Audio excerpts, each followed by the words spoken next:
Memphis to visiting, to coming to the South, Southern hospitality. And God had his plans, and this is within the larger picture of this. This is the smallest problem I think that Klal Yisrael has, is that I didn't make it to Memphis this year. So B'ezrat Hashem, everything should return to normal. Everyone should be healthy, and we should be healed in every way, in every possible way. So when I give talks, I try always to look back at a starting point or a basis for an idea. I'm going to explain to you what I mean. One of the things I was privileged with in life was the ability to study with Rabbi Soloveitchik. I was in his shiur for 3 years. And when he would analyze something, he would look back for a biblical or for midrashic, for a Tanaitic figure that he would then try to hash out the idea. So when I was asked today to give a talk about Zionism, so of course I couldn't do it just by itself. I needed to speak about somebody else. So there were many people who we could have looked at in terms of Zionism, because this is, let's be honest, it's a core part of Judaism. But the person that I wanted to talk about today is Rabbi Akiva. And there's many reasons for that. One is that I think, I was interviewed a couple months ago by Nachum Siegel, and he asked me who my favorite biblical character was, and I said Yosef. I've written a lot about Yosef. Then he asked me, so who is your favorite Talmudic character? I said Rabbi Akiva. And I recently wrote a book which, that's not really true. I've been working on a book for over 30 years, which B'ezrat Hashem will be out very, very soon, which is called Crowns and Letters, and multiple chapters in this book. It's about Agadot, the stories of the Talmud, and multiple chapters revolve around Rabbi Akiva, including a lot of what I'm going to say today is in there as well. So a lot of you are thinking, wow, he didn't even prepare. Yeah, I've prepared the last 30 years for this talk. So let us begin. I want to start actually with a citation, with a quote from one of my teachers, a different teacher, Rabbi Lichtenstein. I don't know if you realize this, it was his Yortzeit this past Shabbat on Rosh Chodesh Iyar. And he wrote an article which is called The Ideology of Hesder. Those of you who don't know what Hesder is, a Hesder yeshiva is a yeshiva where people study Torah, but it's also the people in the yeshiva. The yeshiva students are also soldiers. So I also mentioned to the rabbi before we began that my brother has been a teacher in a Hesder yeshiva for many years. I studied in a Hesder yeshiva. My son attended and taught in a Hesder yeshiva. So this is something which is very much in my blood and in my heart. And Rav Lichtenstein explained what the ideology is behind it. And I really want to begin with the ending quote from his essay. He talks about the need for there to be a Hesder yeshiva, which means in the real world it would probably be better, not probably, it would be better if we didn't have an army, or didn't need an army, or if there wasn't war, if there wasn't bloodshed.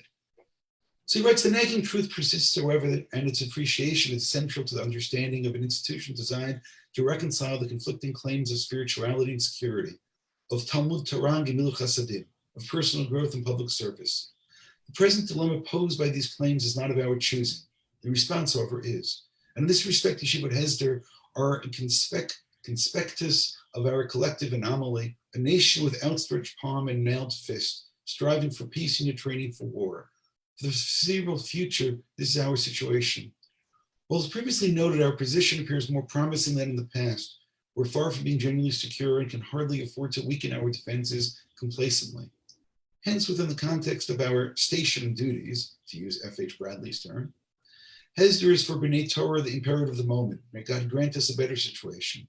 In the meantime, however, it is to become no worse. We must keep our spirits and our guard up. Animated by vision, yet chary of danger, we of Yeshivot Hesder pray that he may grant us the wisdom and the courage to cope with the challenges of time. Fully appreciative of both the price we pay and the value of that which we safeguard in return, we approach our task with responsibility and humility, and impelled by both commitment to Torah and compassion for our people, we strive to fulfill it with a sense of broader spiritual and historical vision. Standing in tears atop Har HaZeitim, the bleak sight of Kol HaMekudash Mechavero Charev Yoter Mechavero, that was a line written by the Ramban when he said that the more holy, when he went to visit Israel and eventually settled in Israel, He said, the more holy that something is, the more that has been destroyed. And he says, when he was staring in tears on top of Har Zaytim, when he wrote that letter to his son, stretching before him what would the Ramban had given to head a yeshivat Hester. And I always found that such an incredible teaching. The Ramban who had to run away from his birthplace and run away to Israel to be able to survive. The thought that Rav Lichtenstein puts into the Ramban's inner world, if he could have been a Rosh Yeshiva the Hesder. So in the sense, Rav Lichtenstein is saying, this is not just an accident of history. Can you imagine how many Jews in history would have wanted to be a Rosh Yeshiva of such types of students, as he put it, involved in Talmud Torah and also involved in Gemilah Chasadim. People involved passionately with Torah, but also realizing the world needs something else. And my thought for today really is, what if Rabbi Akiva was a Rosh Yeshiva of a Hesder Yeshiva? Not the way that he says the Ramban perhaps wishes he could, but what if that was Rabbi Akiva's reality? And the reason why I phrase that question, and I phrase it this way, is what I want to do is I want to talk about the Zionism and the Messianism of Rabbi Akiva. And if we'll really be honest, we can't separate Zionism and Messianism. Zionism is a messianic movement. It is part of the messianic plan. The ingathering of exiles, bringing Jews from all corners of the earth, which we can witness, we can see. I live in the Judean hills. I witness miracles every single day. I witness the words of the prophets. And when those prophets said those words, they were prophecy. And this is our reality. So when I think about Rabbi Akiva's vision, Rabbi Akiva lived a difficult life. And there's not all that much really that we know about him historically. We know much less than sometimes we think. We don't know how many times he was married, even though we know the love story about him and his wife, whose name is never mentioned in the Talmud, but you all know it. Her name is Rachel. We don't know anything about his youth, other than that he didn't have an education. We don't know his mother's name. We know his father's name is Yosef, but we know, as I said, very, very little. I'll even tell you a secret. Rabbeinu Tam writes in Tosfot that Rabbi Akiva wasn't even about tshuva. Totally ruined that for all of us, because you thought he was about tshuva. He says, no, that wasn't even the case. He went from uneducated to educated, but he was not, in fact, about tshuva. So, Rabbi Akiva, we know, had many students who perished, many, many students who died. And they died during a plague, and the plague is actually frightening because it was during the short period of time, we're told. We'll look at the text a little bit later. And the short period of time was between Pesach and Shavuot. And during this time, they died of a plague, which, by the way, caused choking, was difficult breathing, and the Gemara tells us it's called askara. And for all of us, that should be really quite frightening when we read about that today. But one of the things that we know historically about Rabbi Akiva, and there's actually, as far as I know, only one real text that supports it, and that text we're going to study, that's really what we're going to learn today, is that Rabbi Akiva was a follower and a supporter and a passionate supporter of Bar Kochva. So we're going to start a text, it's Yerushalmi, we'll learn it together, and then we're going to see what can we discern or distill about or of Rabbi Akiva's Zionism and Messianism from this passage, and perhaps what we can learn about it today as well. The text, as I said, is Yerushalmi. It's in Ta'anit, Perek Daled, Halacha Hey, and it reads as follows. You have both the English and the Hebrew. Tani Reb Shimon ben Yochai. You know him sometimes as Bar Yochai and sometimes as Ben Yochai. Akiva Rabbi Hayadoresh. My teacher Akiva used to teach, and he quotes a verse now in Bamidbar, which we can go down to source 3 for a moment and look. Er'enu v'lo ata. This is part of what Bilam, he came to curse. In the end, he couldn't curse and he blessed. And he says, Er'enu v'lo ata. I see him, but not now. Asherenu v'lo karov. I behold him, but he's not near. Dorach kochav mi'Yaakov. There shall come a star out of Yaakov. There come Shevet Yisrael, and a scepter shall rise out of Israel. Umachatz pa'atei Moav, and he's going to strike the corners of Moav, the karkar kol b'nei Shet, and destroy all the sons of Shet. Now you may be wondering why it is teaching this verse or why this verse is relevant, so I'll tell you. I mentioned Bar Kochva. Bar Kochva was not his name. He was not born Bar Kochva. His name was Shimon Bar Kospa. with a samech or with an S. Bar Kochva was called Bar Kochva, although, by the way, never in rabbinic writings. In rabbinic writings, and for that matter, he is a historical figure, not one of these things that we take upon faith, but one of these things that we take upon fact. Historians or archaeologists have found Bar Kochva's papers. They have found his orders. They found his signature on those orders. By the way, one of the most interesting things, you think about an army. What do you think most of the correspondence in an army deals with? The answer is most of it deals with supplies. In an army, you have to feed people. You have to make sure they have what they need. We have letters of Bar Kochva to his generals. And you know what the concern was? To make sure that his soldiers have a lulav and etrog for the Chag Sukkot. This document tells you more than most anything else in the Mishnaic period about the reality of what happened during that period. So now, do you know what you realize about Bar Kochva's followers, about his soldiers? Okay, maybe I got carried away before when I called them students in a Hesder yeshiva. But they were nice, firm boys, nice, firm young men who, what was important to them was their supplies, religious supplies. When I was in the army, one of my responsibilities was taking care of religious needs of people. You know how we like to judge people? I got off to this base, which was far off. I can't even tell you exactly where it was, but it was actually a number of teenage girls who were all there by themselves, and they were watching the border through very sophisticated equipment. The reason they used the girls instead of the boys is because the girls the army found had more patience. The boys didn't have as much patience, and they watched the border. And I came, and lo and behold, they weren't dressed appropriately. They were all sitting there, where they're supposed to be watching. No one ever came to this base. So I said, what is it that you need? They said, we need a mezuzah for the door. How could we be sitting over here in the army without a mezuzah? We need a mezuzah. So I made sure to bring them mezuzot that they needed for their doors. This is our army. This is our people. We judge people based on what they look like. We make a very, very profound mistake. So our text told us that Rabbi Akiva would teach this particular teaching about a star would come out of Jacob. So let's look again. Toni Reb Shimon ben Yochai. Akiva Rabbi Adoresh Dorach Kochav Meyakov, Dorach Kozba Meyakov. Now, as I told you, rabbinic literature never calls him Bar Kochva, but rabbinic literature is aware that his name is Bar Kochva. Rabbi Akiva used to teach that this person that Bilam spoke about, I see him coming and not now, and this is the one who's going to crush all of his enemies. Rabbi Akiva said, you know who that person is? A man whose name is Bar Kozba. Rabbi Akiva named him Bar Kochva because of this verse. Rabbi Akiva kad havechami Bar Kozba. When Rabbi Akiva would take a look at him, when he would see him, Havei Amar, he would say, Dain hu Malka Mashiach. He is Melech HaMashiach.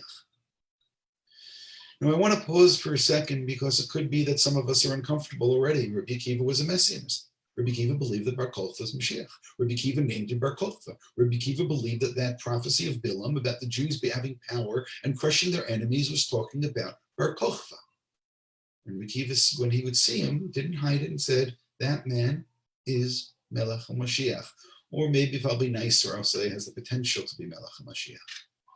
But then in the same text, we find a dissenting voice. The other voice is another rabbi, by the way, not all that well known. We'll learn a lot about him today. And it says, Amr le Rabbi Yochanan ben Torta. Rabbi Yochanan ben Torta said to him, just a second. Rabbi Yochanan ben Torta said to him, Akiva, so you see their colleagues, Yalua savim b'lechayich, v'dayin ben David lo yavo. He said, Akiva, grass will grow from your cheeks, and still the son of David will not have come. The first thing that we know without analyzing properly is that we know that there is a disagreement. What I want to understand today is what is the core of this disagreement. Rabbi Akiva believed the Messianic age is upon them, and Rabbi Yochanan ben Torta did it. Rabbi Akiva believed that Bar Kochva is Mashiach, and apparently Rabbi Yochanan ben Torta doesn't. But what exactly is the argument about? And what does this phrase mean when he says, Akiva, grass will grow from your cheeks? And that's one place that I want to pause. I actually searched, and there's no place in all of rabbinic literature that phrase is used other than right here. Grass will grow from your cheeks. There is a very illustrious professor, I can call him a colleague, but it's not really true. He was a teacher of mine, Professor Sperber, who is an expert on Roman and Latin terms. So I once asked him, is he aware of this phrase? And you'll see why as I go on. Does it appear any place in Roman or Latin literature? Grass will grow from your cheeks, and he says he's not aware of it. This is a solitary, singular usage of that term. Grass will grow from your cheeks. So what does that mean to us, grass will grow from your cheeks? So generally when I teach this, you're all very quiet. I suspect not by choice. Two approaches come. The first approach that people generally say is that Rabbi Akiva, he's saying to Rabbi Akiva, you'll be long dead. Grass will grow from your cheeks. You'll become part of nature. You'll be dead and buried in something, and which is not a very nice thing to say. Grass will grow from your cheeks, and still Mashiach won't come. By the way, that's not clear to me. He should say you'll be dead, and then, which means now is not the right time. Why and still not? That bothers me a lot. Why and still? So I think it means something else. I think it means grass will grow from your cheeks means the impossible will happen. Why is he saying the impossible? I'll explain. Rabbi Soloveitchik explained this by saying that Rabbi Akiva was an incredible speaker. And he goes, grass can grow from your cheeks. You could do miracles in terms of the ways that you speak, but it's still not. You can try to convince people, but it's not good enough. It's not going to work. So I want to go back, and the way that we're going to figure out this text is by considering another text.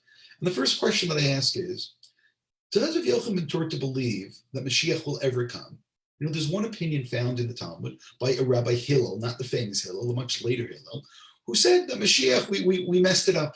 He was supposed to come earlier by time of Chizkiah. We messed it up. We didn't appreciate. We didn't do what we could have done or should have done, and that was it. And all the other rabbis disagree with him and said, you know, it's a terrible thing to say, and you're wrong. They don't accept it. Okay, but by the way, which teaches us something. We're allowed to have colleagues who are wrong. It's okay. They can still be our friends. We don't always have to agree on everything. When it comes to what's called hashkafa or hashkafa, we're allowed to disagree with people and have other people in great esteem, even if we disagree with them. It's okay. So does Rabbi Yochanan ben Turta have the same opinion? Does he, again, he says, Akiva, grass will grow from your cheeks and still Mashiach, and still the son of David won't come? So let's take a look. And as I said, we're going to learn almost everything about Rabbi Yochanan ben Turta today. So let's take a look at another text. There's a Tosefta, which comes at the very, very end of Menachot. And it's a teaching which actually all of you know. When I say all of you know, you'll see that you've heard at least part of this, but you just didn't know who was the author of the teaching. Amar Rabbi Yochanan ben Turta. V'neimar chorva Shiloh. Why was Shiloh destroyed? Now, Shiloh was this place that the Mishkan stood. V'nei bizyon kadashim shebtocha. Because of the way that they treated, in a disrespectful manner, the holy things within it. Yerushalayim, why was Jerusalem destroyed? Binyan Arishon Neimar Chorva, why was the first temple destroyed? B'nei Avodah Zarah, because of idolatry, Gilui Arayot, and sexual sins, Ushfichat Damim, because of murder. Shaya b'tocha. By the way, I strongly suspect, I'll say it again, that many of us have heard this teaching before. When I say everybody, then I make everyone feel inadequate, which is part of the job of a rabbi. But this teaching is a famous teaching. And now you know who the author is. It's Rabbi Yochanan ben Turta. The first temple was destroyed because of three reasons. But regarding the more recent destruction, which means the second temple, Makirin anu bahem, we knew them. Which means he lives right after the destruction. He's a colleague of Rabbi Akiva. And he says, we knew them. Shehim amilim b'Torah. They were diligent to the study of Torah. Uzehirin b'masrot. They were very careful in giving their 10% to charity, or actually, this is really from agriculture. Why were they exiled? Because they loved their money and they hated one another. Sinat chinam. Here it is. They hated one another.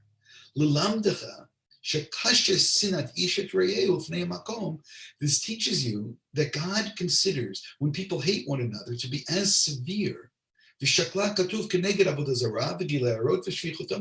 And God considers it like those three major sins.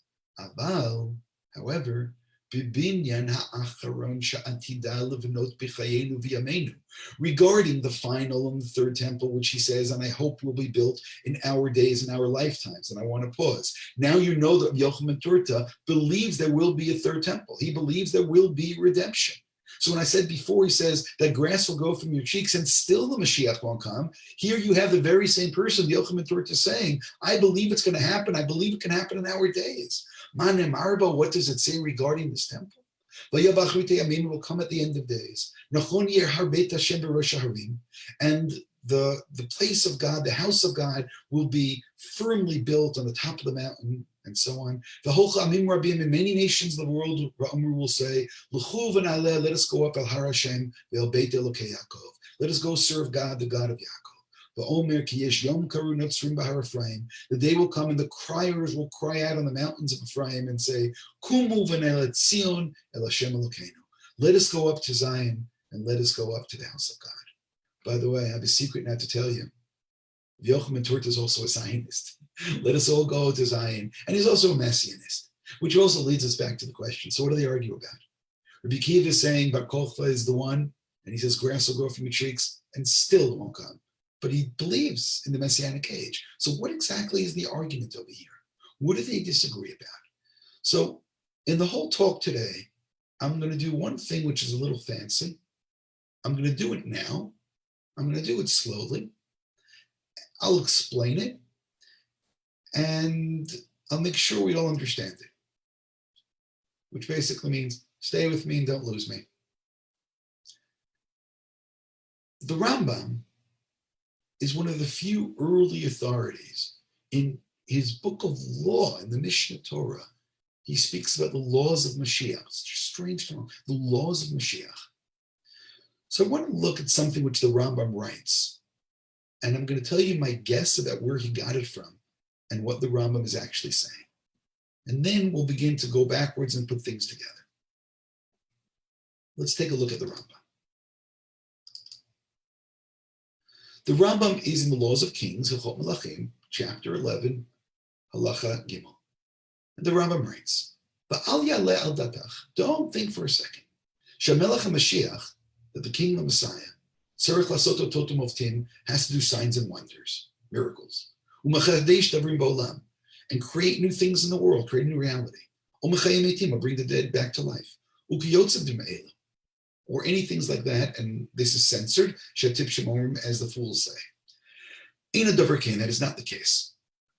You listen to his proof that Mashiach doesn't have to do miracles. Sharei Rabbi Akiva Chacham Gadol Mechachmei Mishnaya. Rabbi Akiva was one of the great, if not the greatest, of the rabbis in the time of the Mishnah. If there's an argument between Rabbi Akiva and any other rabbi, halach Rabbi Akiva. And he was an arms bearer for Bar Kochva, Ben Kozba. Now that's fascinating, because the only source that speaks of this is the one that we just now saw. The Rambam is taking this from that source. Rabbi Akiva would call him Bar Kochva. Rabbi Akiva would say, there goes the Mashiach. Whether Rabbi Akiva is actually a soldier in this army or the religious supporter behind it, we're not sure. But the Rambam, that's why I'm saying we have to read it really carefully. V'huya Omer Alav, and he used to say about him, Shuhu Melech HaMashiach, that he is the Messiah. That was the text that we saw. The Dimahu v'kol Chachmei Darshu Melech Mashiach. And he and the entire generation, by the way, here's a secret. In the Rambam, very often, the kol doesn't mean everybody, it means most of them. Because we know that there was a dissenting voice. And he and all the rabbis believed that he was Melech HaMashiach. Ad Sheneric Baravonot, till he was killed because of sin. Kevid Shenerag, once he was dead, no doubt She'enu Mashiach, and then they knew he wasn't. V'lo shalu mimenu chachamim la'ot v'lo mafet. And they never asked him for any signs or for any wonders. Now, what just now happened? The Rambam is doing something which is strange. The first thing which is strange is he's using Rabbi Akiva as the source for halacha regarding the Messianic age. Now, you're all very polite. You haven't interrupted me once. But there's a huge question you can ask. How can he use Rabbi Akiva as his source when Rabbi Akiva was wrong? Bar Kochva wasn't Mashiach. how could you use him as your source in this? Moreover, what is it that he understands over here? He concluded something fascinating. He concluded that Mashiach doesn't have to do miracles. So what does that mean that he doesn't have to do miracles? How does he understand that?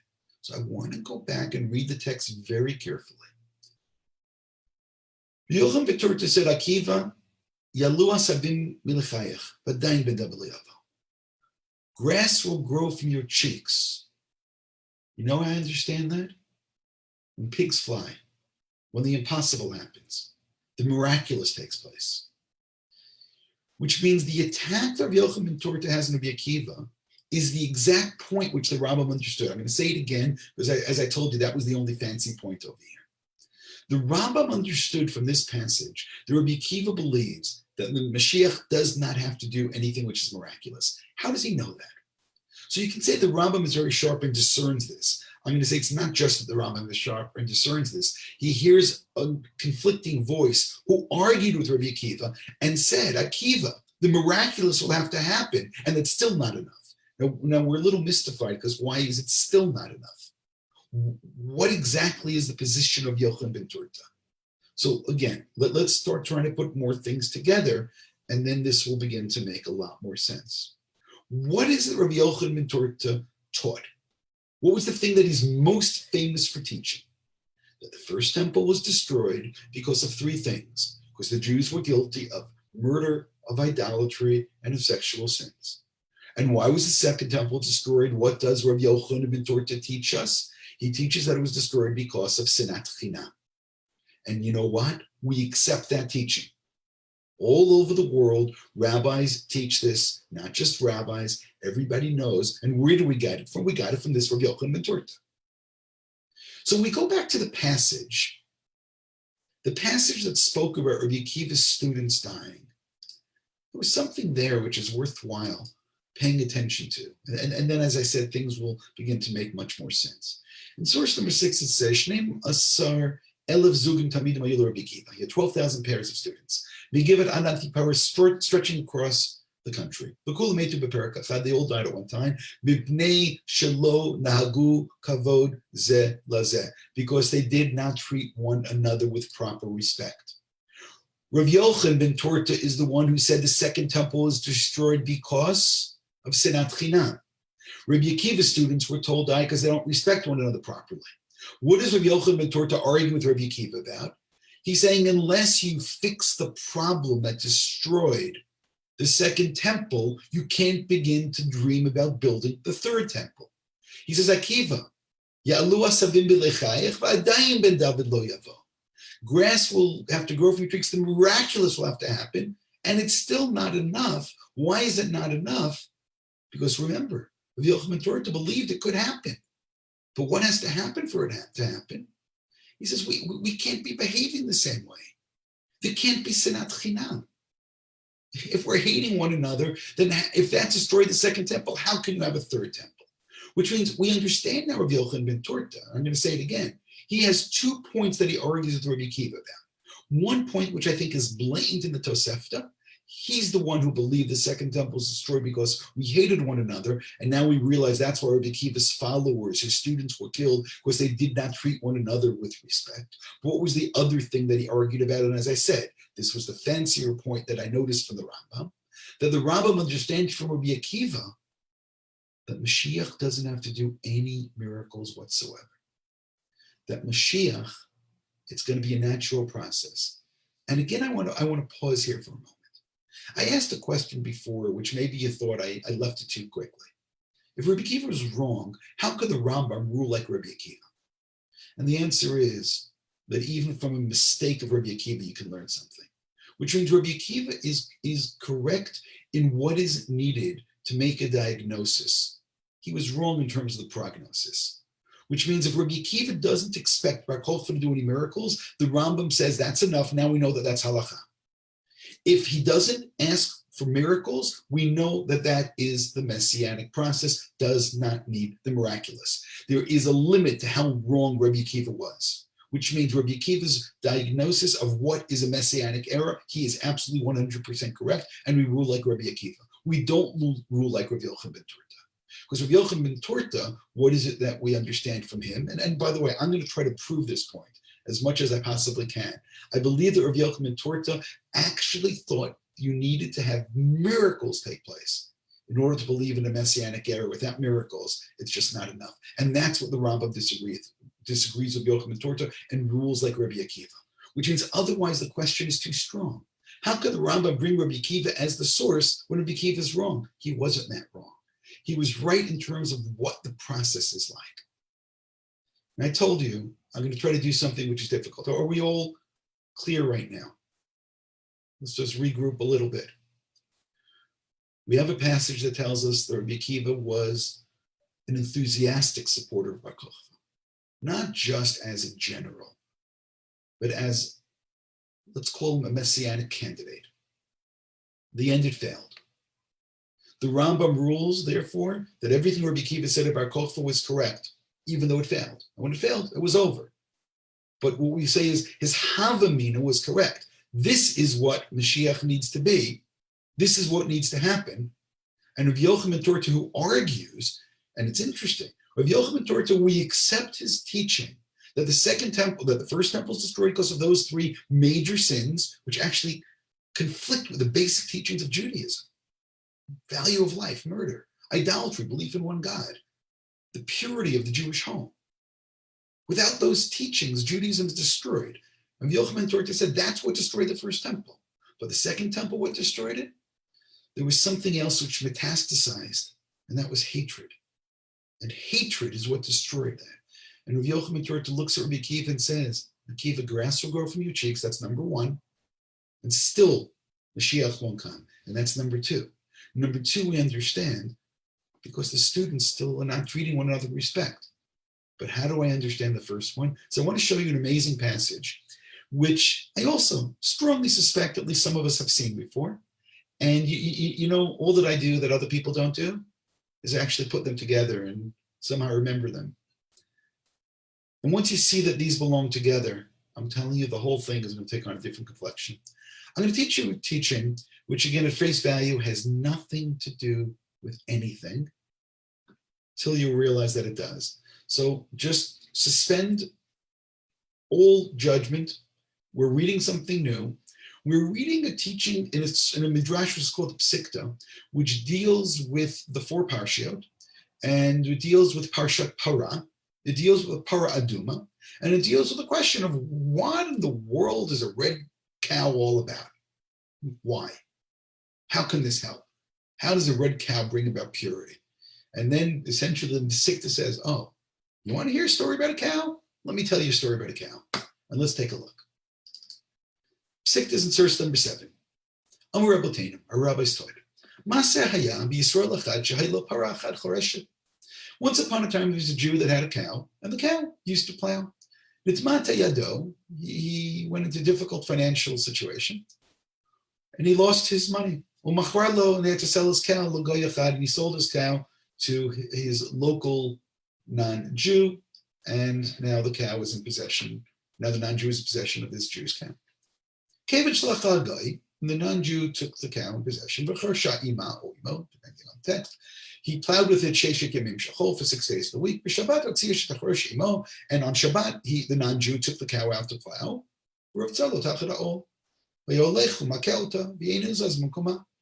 He put the yoke upon it, and he tries to drag it out, and the cow made believe it was a mule and wouldn't move, wouldn't do anything, stood in its place. Kevin Shira came when he saw that no matter what he does, how much he hits the cow, it won't move. Halach, he goes, V'amar lo to Yisrael shemachralo. He goes and tells the Jew who sold him the cow, Bo, come, tul paratcha, go take your cow. Shematzar yeshba, it must have some kind of damage to it. Shorikama ni makelta, no matter how much I beat it, it doesn't move. Normally a cow doesn't want to be hit, so you hit it a little bit, it moves. This cow won't move, it's broken, won't start up. Oto Yisrael levin loma b'shvil shel Shabbat. The Jew understood, those of you who want to be rational, we have any rationalists among us, that there was behavior modification that this cow rested on every 7th day. by the way, if you're not rationalists, then I apologize. There's one of the most brilliant rabbis of the 19th century was the Rogatchover. I mean, what they say wasn't that he had a good memory, is that he would review all of Shas constantly. And somebody once came to him with a problem and said, a woman, a mother of a young child, and she said, my baby, my newborn, nurses during the week, but won't nurse on Shabbat and won't nurse on Chag. And now a 3-day, by the way, in Israel, we really don't have those anymore. Any of you want to come and join us, this is sponsored by the Mizrachi, but we don't have those long 3-day holidays, except for Rosh Hashanah.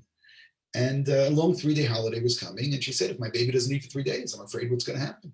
So the Rogatchover listened and said, put on your weekday clothing. So she puts on the weekday clothing, and the kid nurses. And the woman comes back and says to the Rogatchover, you must be a prophet. You understood this. He goes, no, it's a Tosfot. He goes, a Tosfot was talking about a bull that gored. It says, what if it would gore during the week, but it didn't gore in Shabbat? And it said because people wore different clothing. You can imagine just somebody's wearing red clothing during the week and not on Shabbat. So it gores during the week, or not on Shabbat, or during the week. He said, it doesn't recognize your clothing. And therefore, so as I said, if you want to be rational, that's as close as I can get. That's as much as I can try. But now we leave all that's rational and we move back to our cow because we have a problem. We have a Jew who's going bankrupt. He sold the cow because he needed some money, and now the non-Jew wants him to take his cow back and obviously to pay him back. So what does the Jew do? And what he does is going to be actually problematic halachically, which I'm not going to get into. So what does he do? Amar lei, he says, Bo, come, bani mamida, I'll get the cow up and running. Kevin Shabbat, when he came, he whispers in the cow's ear and he said, Para, para, my dear cow, at yodat keshayit berishuti. You knew that when I owned you, hayit choreshet yimei v'shabbat hayit ninuach. You know that when you worked for me, I'm a Jew, you worked during the week, but you rested on Shabbat. Achshav shegamru avonotai because of my sins, v'aprashut guy. Now you're owned by a non-Jew. Please, MD, get up. V'charshi, go work, plow.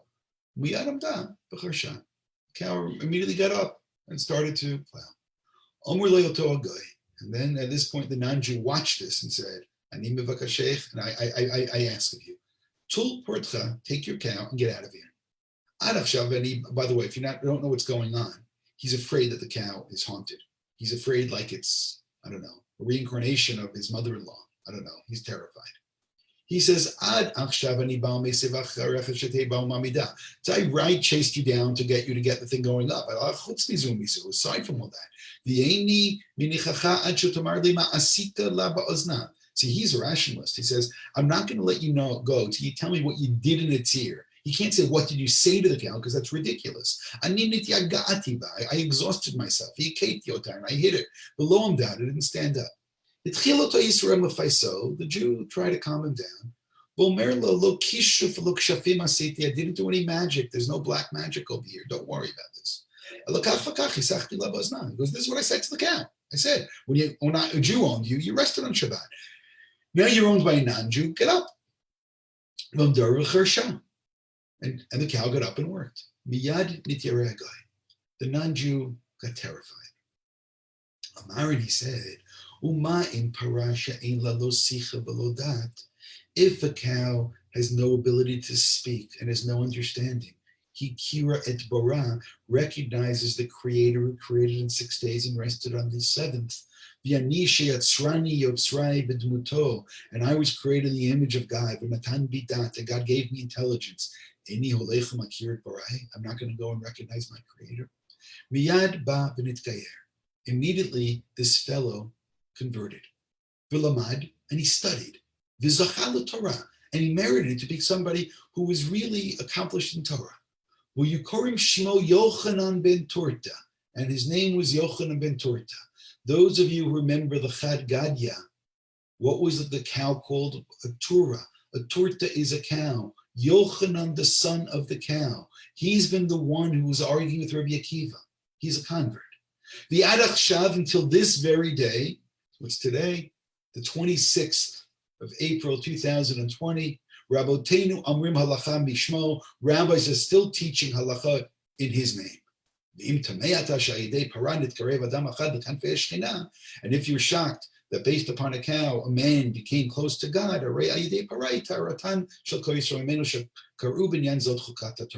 taking it back to the idea of the Parah Adumah and to the idea of Parshat Chukat. Now, in my mind, this is amazing because now we can begin to understand. Rabbi Yochanan Turta is not just a very fine Jew. He's a man who found Judaism. He's a man who went through a metamorphosis. And his metamorphosis was one of being raised as a non-Jew, coming in contact with Jews, doing business with the Jews, and at some point deciding he was going to convert to Judaism.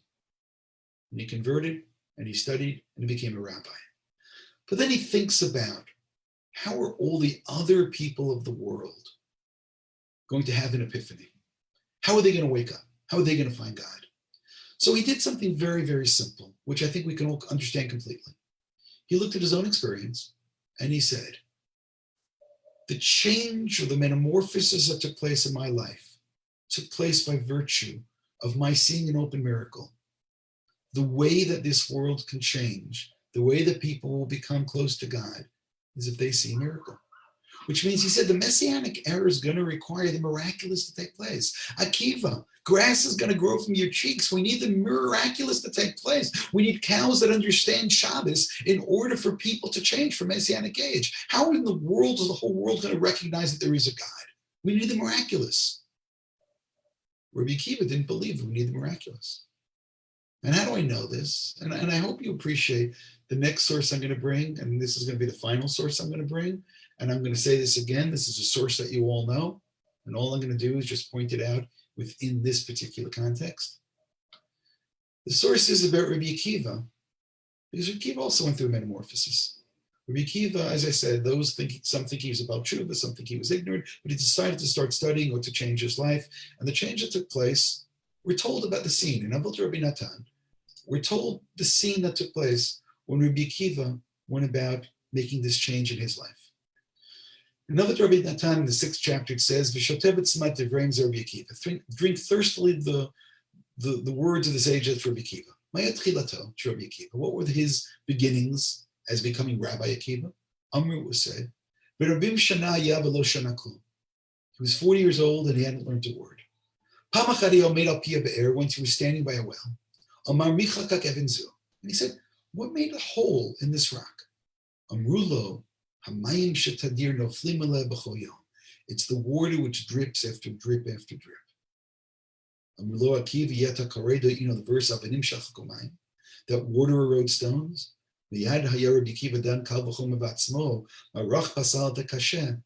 If something soft can penetrate something hard, if a rock can have a hole made in it by water, then the words of Torah, which is hard as steel, can certainly penetrate my heart, which is flesh and blood. And that's when Rabbi Akiva was choser, he returned, and he started to study Torah. Which means if you realize what I was just now pointing out, Rabbi Akiva is a supporter of Bar Kochba. Rabbi Akiva believes Bar Kochba could be Mashiach. But Rabbi Yochanan Turta disagrees on 2 points. He believes that he thinks the Messianic era requires the miraculous to take place. And he believes that we need to fix the sins that destroyed the second Beit HaMikdash. Rabbi Akiva, though,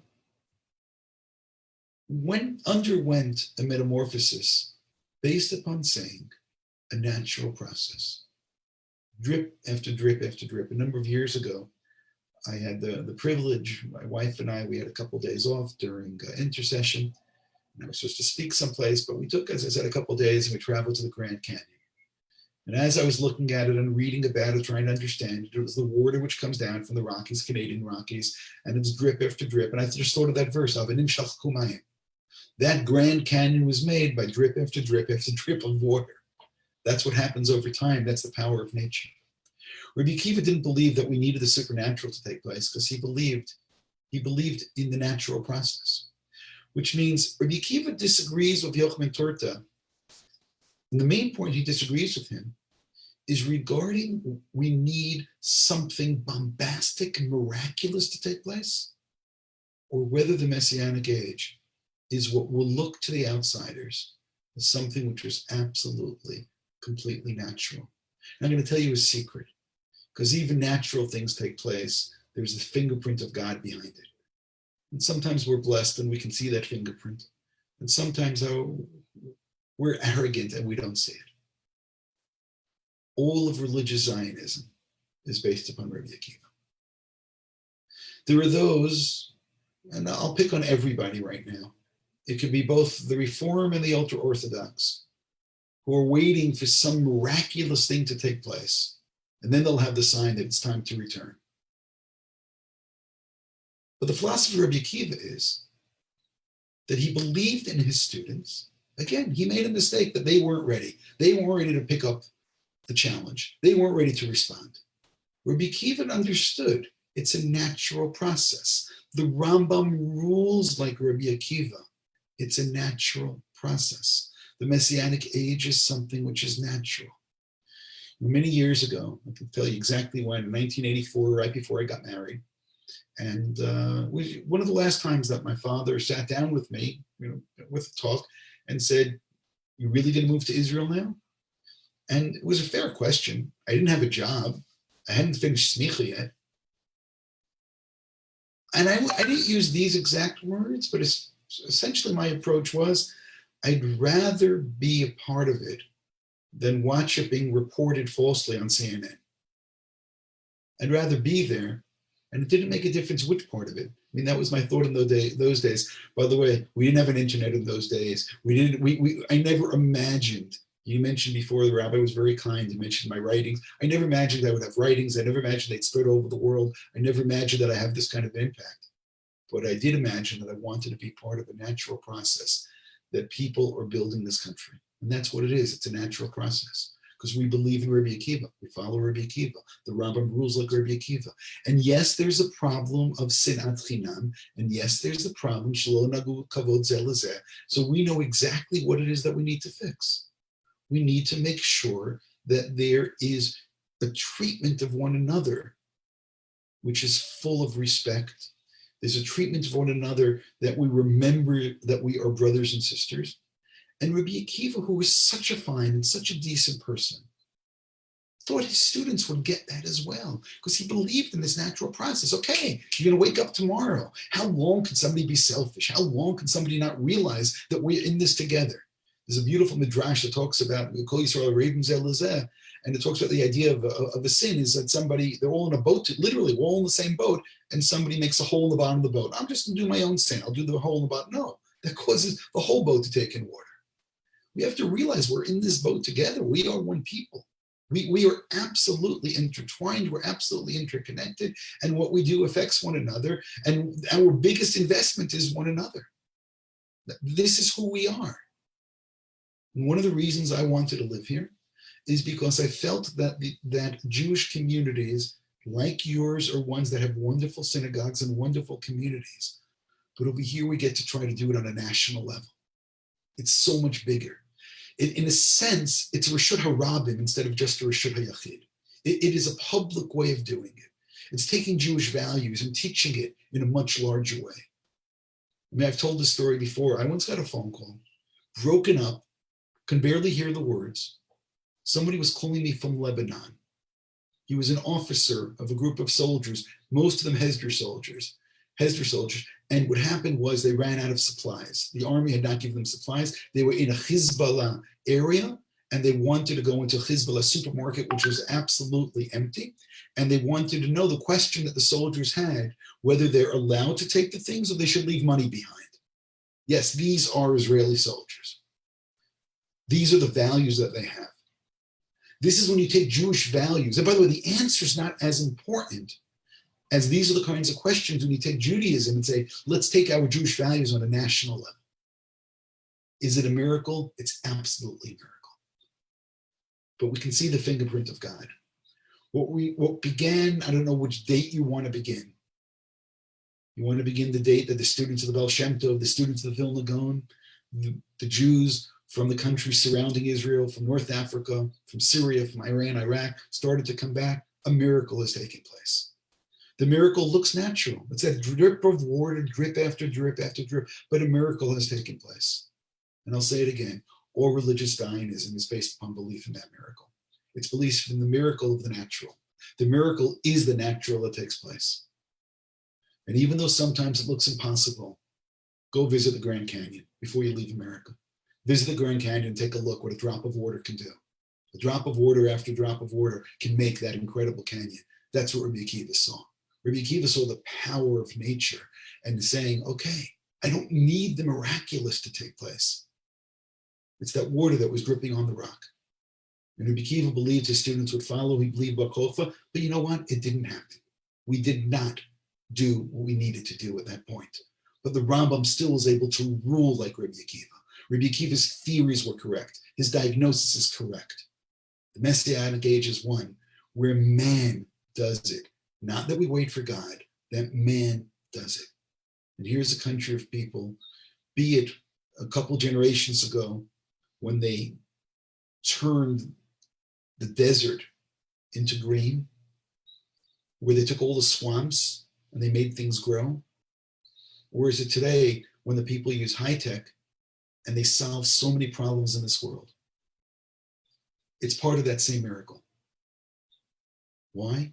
Because we're students of Rabbi Akiva, and because we're internal optimists, and because we always smile, and because we always believe in the future, and most importantly, because we believe in Am Yisrael. Thank you very much. I look forward, as I said, to the day that we can meet in person. If not my coming to Memphis, then you coming here.